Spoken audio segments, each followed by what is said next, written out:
Howdy, boys and girls. Miss Barrow coming to you today with day 4, text-dependent questions about Apple Farmer Annie. Is Apple Farmer Annie's book fiction or nonfiction? Well, fiction means it's made up, it's not real. Or nonfiction, which means we have facts and details and lots of information. Although this story gives us lots of information, it is a fiction book. It's about a person that really does not exist named Annie. How do I know? Because although it gives me good details, I don't know Annie from anybody else. What does Annie do with the apples after she picks them? Wow, she does a lot. She sorts them by size and color. She takes them home to her kitchen and cleans them. And she starts making yummy treats with all of her apples.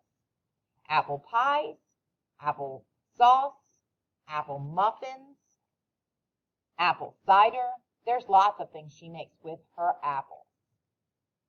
Use the author's words and pictures. How does Annie feel at the end of the book? Well, if you remember from the story, she is sitting in her chair and she looks exhausted. Another word for exhausted is tired. She has worked very hard selling all of her goods at the farm market. That makes for a tiring day. Why do you think the author wrote this book?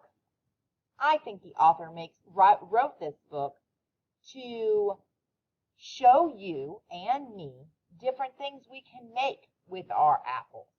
It gave lots of good recipes in the back of the book.